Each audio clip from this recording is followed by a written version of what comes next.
know it would be goodbye, my love. When did the close of forever come, my love? All I recall was a stare that was vacant and cold. Where did the spark go, the warmth that once stole my soul?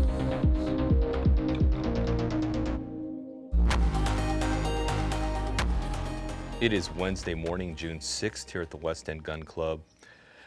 Just before 6, got here at 5:30, a little bit before 5:30 this morning because I wanted to get a quick range session before work. I am working today, I don't have the day off, but I wanted to come out to shoot a pistol that I just acquired, and I was going to shoot it last week when I came to the range to do a run through of the NRL 22 course of fire, but it was just late in the evening, later in the afternoon, early evening, and I wanted to get home, through all that traffic, so I decided not to shoot that pistol that time. But that pistol, if you were following my Instagram at all, is this Glock. And I know Glocks are pretty standard fare stuff, but this is the first Glock I've bought in almost 10 years. I think my last Glock was a Gen 4 that I got in 2014. We were able to get Gen 4s. There was a way to get them legally in California at the time. But this is my first new Glock in quite some time. This is the Glock 20 SF Gen 3. So this is the full-size Glock in 10 millimeter. As you can see, these boxes, I have 2 boxes of ammo here. This is the ever popular bear load that they have for 10 millimeter that people want, is the Underwood ammo. 10 millimeter, this is the 200 grain? Yeah, 200 grain hard cast.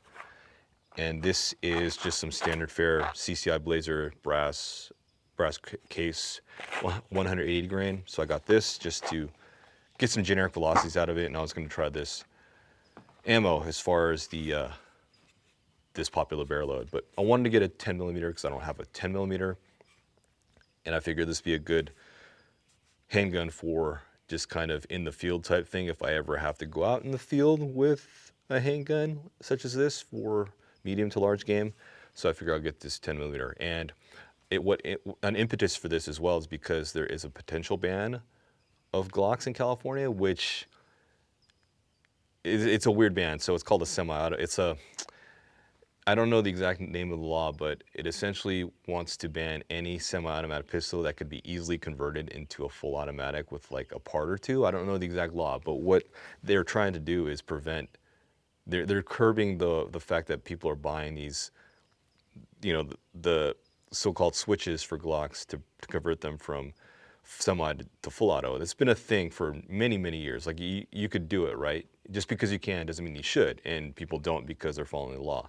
However, with social media and kids nowadays, this younger generation, they're like, they don't care, and they order these parts from wherever and they install these on these guns. And therefore it's becoming more of a problem now, because I would blame combination of the internet, social media, etc., makes these things easily available in terms of acquiring these parts to do illegal things. So that being said, what California, in their infinite wisdom, said, hey, let's just ban the firearms that could be converted. And that would include Gen 3 Glocks, which is the only legal Glock in California on the safe handgun roster. If you don't know what that is, it's basically a roster of guns that are legal for sale in California, or pistols at least. That's why the Gen 3 Glock has been around for so long, is because California, this is like the only Glock we can get, is the Gen 3s. And so if California passes that law and they sign it into law, that means these would be no longer legal for sale or transfer in California. So, there's a chance, it may or may not pass, but why risk it? Might as well get one now. So this is why I bought this. Anyway, don't have much time, so I'm going to go ahead and just try this gun out and then get some velocities with it. And, I've never fired a 10 millimeter before. I have 40s. I had 40s. I used to have a 23. I have my 27 still. My 27 sold to 23 a long time ago because I just fell out of love with 40. I think I had a Springfield Armory, sorry. The Springfield Armory, what am I thinking? Their first striker fire, I'm totally blanking on the model. But at a Springfield Armory, their original striker fire that they came out with back in the mid 2000s, mid 2000s, late 2000s. I had that in 40 and I sold that after a few years. And so I have dies and stuff, but I've never shot 10 millimeter because 10 millimeter is basically the same case as a 40 except extended. And then, you know, you basically have a, you know, obviously a slightly different chamber, but, you know, 40 and 10 millimeter are very close, but, you know, obviously they're different cartridges, but this is basically the bigger version of a 40 cal or 40 Smith & Wesson. So anyway, let's go ahead and get some rounds down range and then maybe shoot some with my pistol, and I'll show that off in a few. I'm wearing, it's on my body right now, but shoot the 40 or the 10 first, and then we'll shoot the 9. When I first went to go fill out the paperwork on this gun at my FFL, I was quite surprised actually, just kind of how big it felt as far as the grip. You know, I have a 17, which is a full-size 9mm. However, I was surprised when I gripped it that the entire grip itself, the circumference just felt pretty hefty. And this is the short frame, I guess they call it. That's what the SF stands for, where they basically shrunk it down a little bit as far as the frame is concerned. But it does still feel hefty from the original. And I can't imagine having the original frame size for a Glock 20 because it would just feel really big in the hand. So trying to load these mags up here. See how these go. These are 10 rounders in California. Well, let me put on double ear because we are undercover, so this is probably going to make a little bit of noise. And somebody pulled up behind me in these bays because I think they're doing some work up here. Well, they are doing work up here for the rifle range, but I didn't expect people to be here this early in the morning. Oh, it doesn't really kick that much. Definitely loud.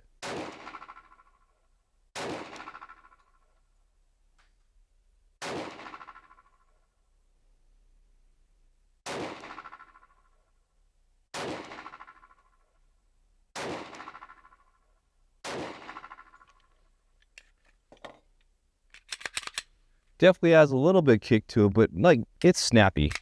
It's not that bad. I thought it was going to kick a little harder. But we are pushing 11. I only picked up 7 shots. Wow, probably like they're shooting too fast. 1134 average, not bad. 6.9 SD. All right, let me push this out a little bit because I only have it at roughly 5 yards. Let me push it out a little bit so I get some, allow the chronograph to pick up those rounds.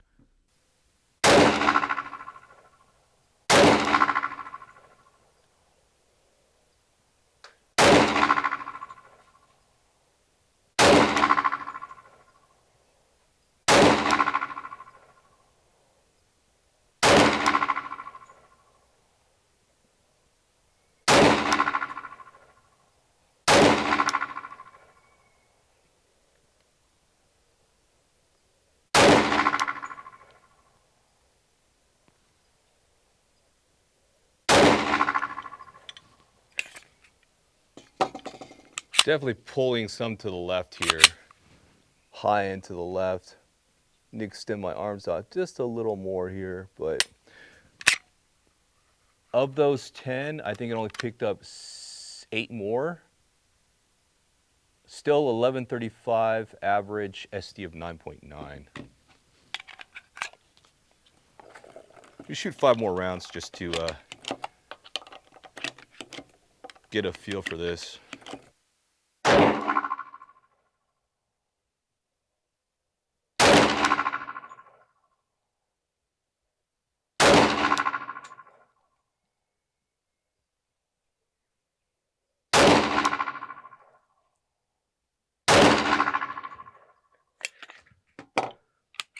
1143 SD of 13, so it is starting to widen out a little bit and it's picking up some velocity.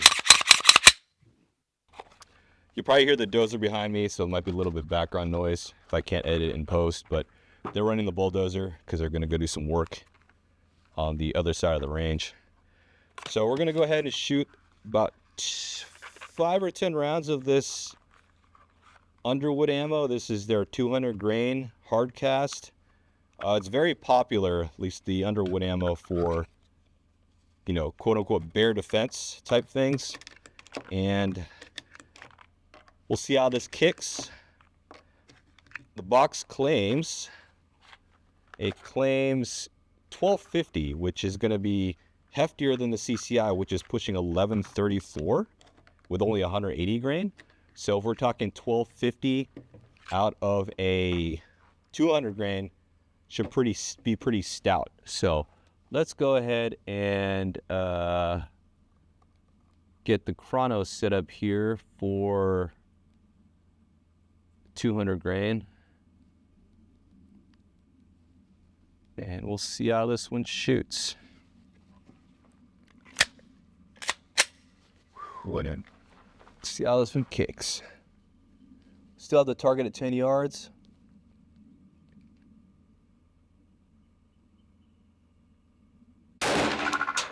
And I dipped the gun. I know I dipped it.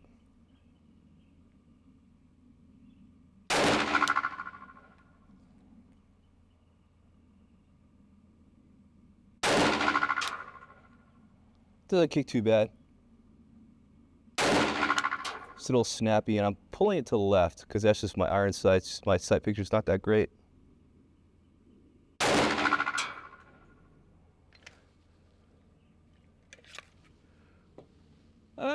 1168 average, which is not the 1250 they're claiming. SD at 5.6 though. Shoot 5 more rounds. I don't want to shoot too much of this stuff. It is, I don't remember how much it costs, but definitely is more expensive than standard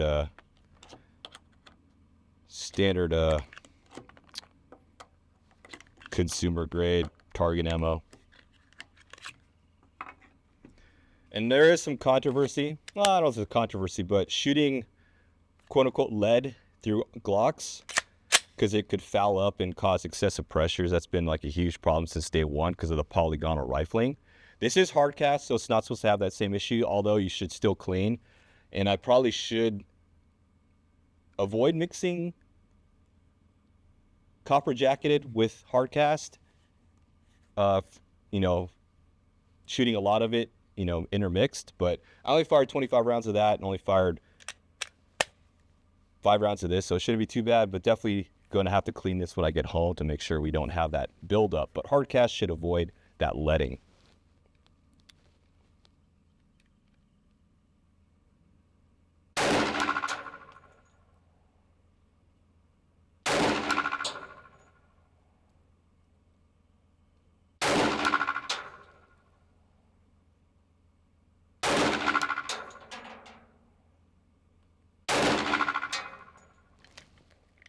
Dipped another one. I'm pulling to the left. Okay.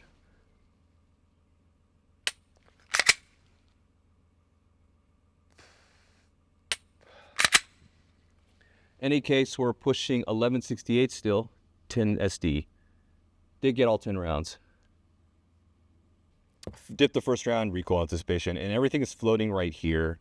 I tried dipped it again on my 8th or 9th round, but definitely floating around this side here, and I guess I'm just moving that front sight. It's just not good inside the cutout of the rear sight, so I do have a little bit of play here. If anything, I may need to move the sight over a little bit. Could be.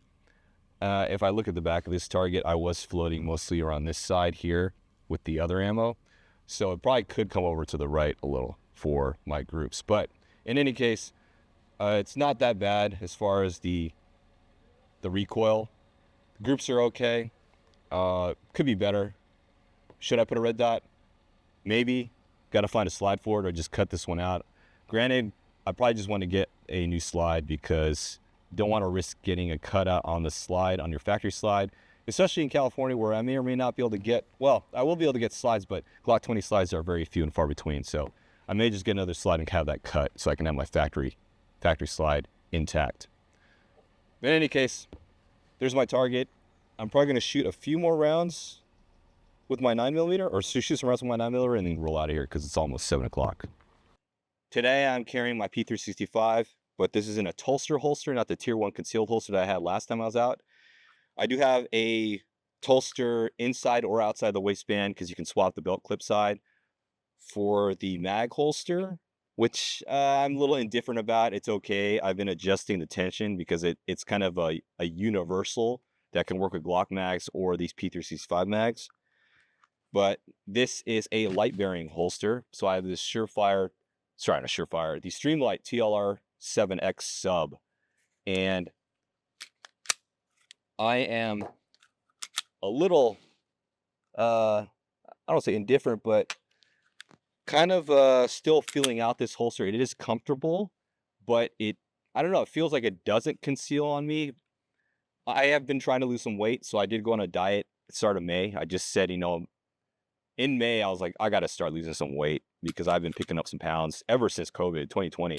Work from home, eating all the time. I like to stuff my face when I'm at home. I just keep snacking. So I lost 15 pounds like in less than like 5 weeks.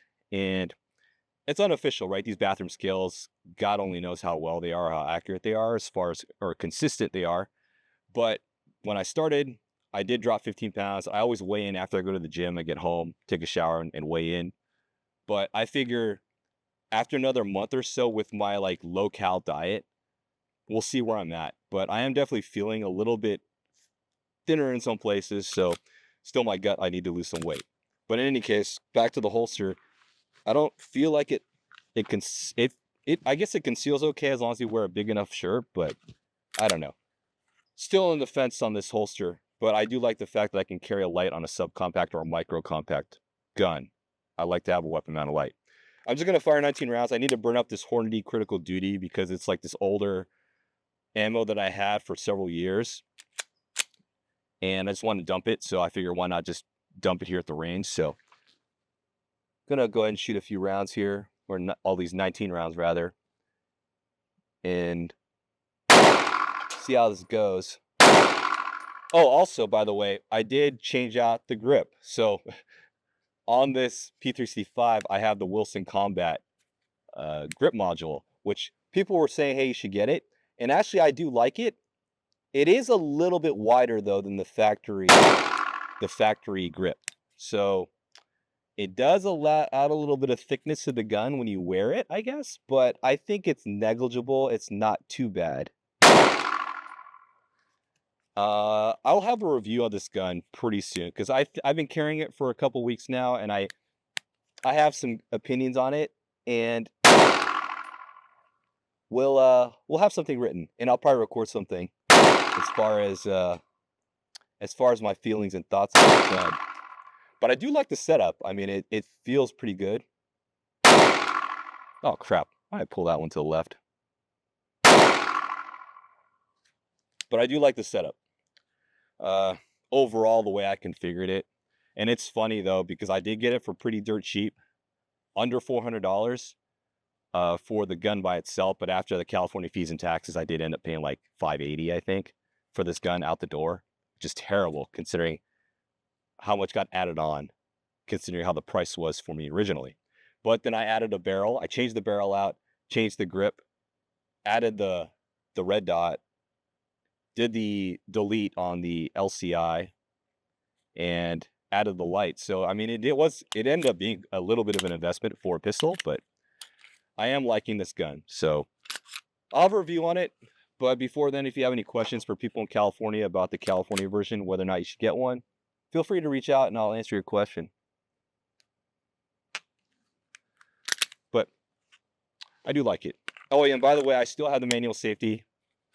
I'm going to keep it on there. I just like having the manual safety, to be honest. You can leave it off, but I get a train with it to make sure that oh, my light turned on. Funny. You got to make sure that you do learn to train with it to get the safety off when you unholster. So definitely something to think about as far as practice. Especially when you come from a standard striker fired like a Glock or whatnot, where you don't have a safety, manual safety, you have to think about it. So when you draw, basically flip out and pull. So draw, stroke, pull. It's pretty easy to practice that, and I've just been doing it at home just to get my draws right. As far as my grip, pulling out, safety off because I index my thumb and I just pull the trigger. So I just basically, when I get my grip on there, and once I get established my full grip, my shooting thumb is coming down to rest on that safety. So that's how I practice that. It's a little bit of an extra motion, but not a big deal.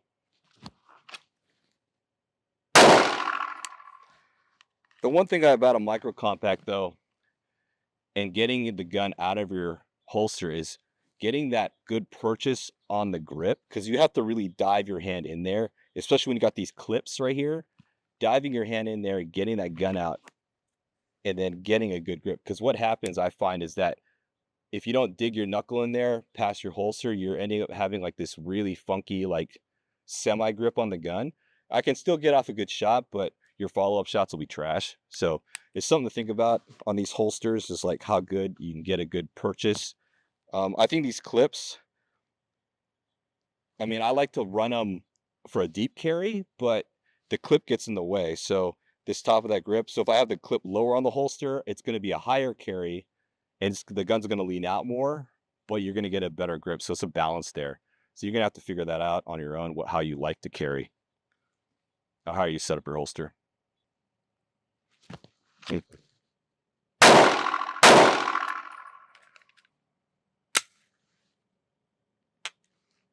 It's almost 7 o'clock. I'm packing it in. I need to get home for work. Probably gonna take me an hour to get home because of traffic now. It only took me 45 minutes or 40 minutes to get here early in the morning, before 5. But in any case, I'm always surprised or, pleased with the Garmin, as far as I had my phone on in my Jeep behind me, and then while I was chronographing, it was already uploading the data to my phone, or synced it to my app. So it's really cool. It runs in the background. I know everyone's talking about the Rangecraft from Athlon, that chronograph, which is supposedly the Garmin killer, but there's been reviews already out there. I haven't watched any of them, to be honest. I do still have one on order. I haven't gotten it yet. And I don't know. I'll have an opinion on that when I get mine, but it won't be anything new, I guess, considering that everyone else has already published information on it. But we'll see. I just want to have my own experience with it, so that's why I'm getting one. And I might sell it or whatever, or just loan it out to people, because I don't know. I'm just going to keep the Garmin. I don't see why. Like, there's a need to replace it. Why would you buy something cheaper when you already have something else, unless you're going to make money selling the other one? I don't know. So the Garmin's, I'm just keeping my Garmin, not getting rid of it. If anything, my opinion has always been the Athlon Rangecraft at that price point, even with some increases due to inflation, and there has been a slight increase in tariffs for China, that it's still going to kill the MagnetoSpeed and the LabRadar original V1. So there's no reason to buy MagnetoSpeed anymore, no real reason to buy a LabRadar V1, because those are just not even worth the money at this point in time, when you can just get something at $350 or $400, assuming the Athlon is around that price, give or take sales and whatnot, that you might as well just get that. I mean, there's no reason to get a MagnetoSpeed. And I have been trying to sell my MagnetoSpeed for the longest time. Nobody wants to buy it. So anyway, as far as the Glock 20 SF, not sure what to say about it. I mean, pleased with it, as far as it's not as recoil intensive as I thought it was going to be. It feels just like a faster 40 millimeter, if anything. It does have a snappier impulse. And I mean, if anything, my only complaint is the grip is just big. I mean, it's bigger than any of my 9s, because it has to be due to the 10 millimeter cartridge and whatnot. So that's why you have a little bit more around the grip as far as circumference, but it's not too bad. I mean, granted, this morning I did dip a couple shots just through recoil anticipation. That's just, got to get rid of that and learn how to properly just pull the trigger. I mean, when you dry fire, it's easy because you know that the gun's unloaded.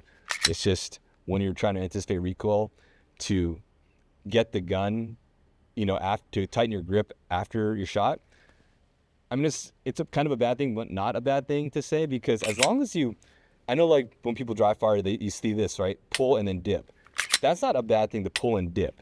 It's when you dip before you pull. That's the bad part. And it's natural to, like, when you dry fire and or when you have a bad round, and you think it's live and you pull the trigger and you dip after, it's just natural, because your muscle is just immediately wanting to make sure that you can get that thing to reset faster through your shooting hand grip, your support hand. It's wanting to pull back. So it's all about making sure you don't anticipate too much That's where the problem is.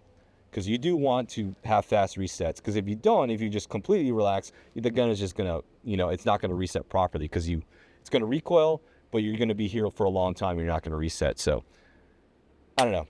I'm not the greatest pistol shooter, so maybe I shouldn't be giving that advice. But those are just my observations.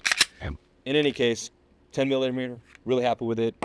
As far as the ammo, I think I don't know what to say. I mean, I don't have any ballistic gel to test this, but we'll just run this Underwood for the Glock 20 SF, and then I have a few boxes of this CCI Blazer 180 grain just for practice, and I'll just hang on to that.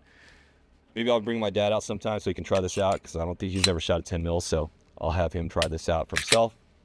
But in any case, I'm going to roll out of here. Got to go drop off my targets down in the Connex container because I keep my target stands here at the range.